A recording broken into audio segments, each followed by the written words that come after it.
This is Tracy with RoadDawgOnline.com, and today with Trey with Brooks and Dunn, and Johnny C. Oh, the man, the one and only.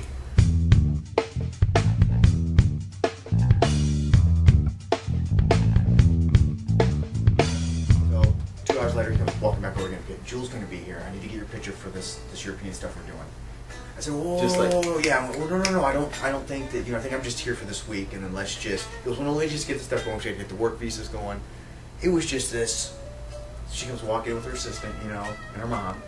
She comes over. She goes, "Thanks so much for coming out." She was really sweet. She said, "Little dog." Her mom said, "We appreciate you coming out." So she goes, "Well, do you know any songs?" I said, "Well, yeah, I know the new single, and I learned some other stuff." And she goes, "Do you know any of my old stuff too?" I said, "Well, yeah, I know your hits. I'm not a dumbass." So we do the first single, and then we do like 3 more songs off of that record. And she goes, "Well, let's do Who Will Save Your Soul."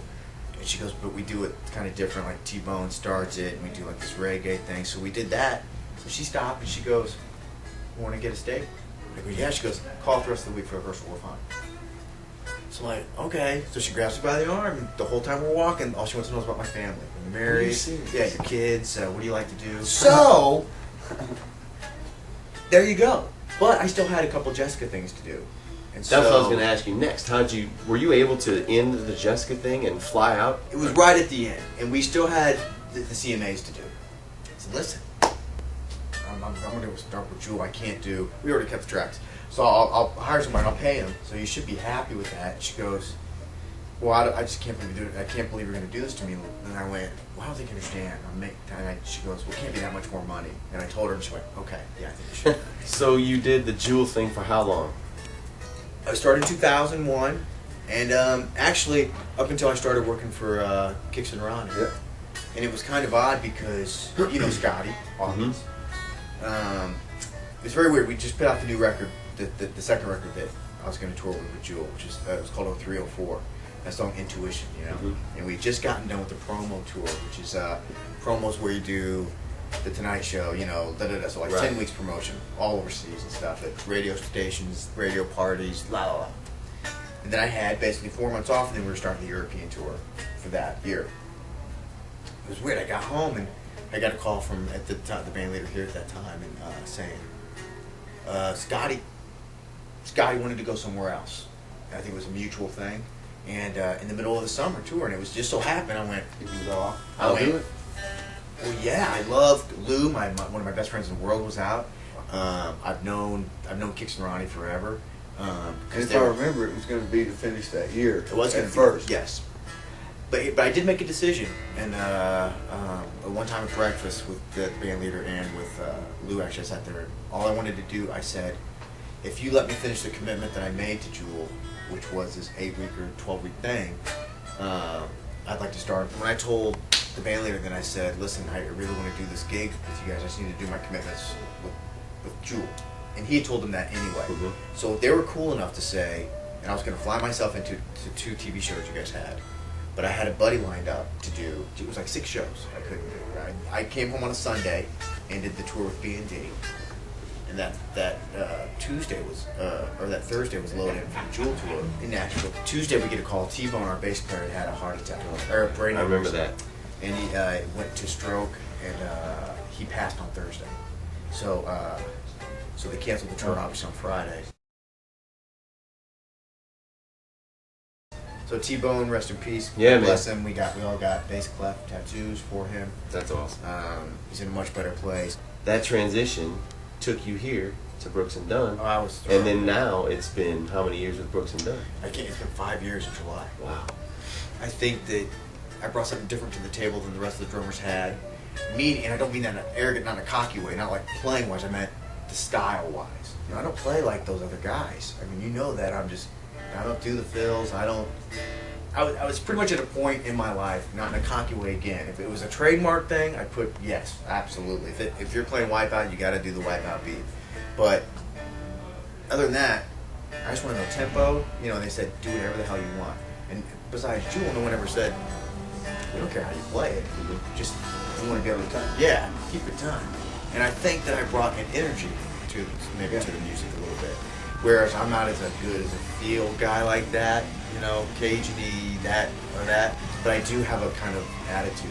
I play a little bit. Now your setup, has it been going, let's go back to Faith Hill all the way to now, has it been basically the same? I thought back in the day, and you probably did too, there was kind of a Nashville drum set for a while. It was 10, 12, 14, 16. Yeah. You know, 2 crashes here, the China, a splash, 13 KZs or whatever. Mhm. Piccolo.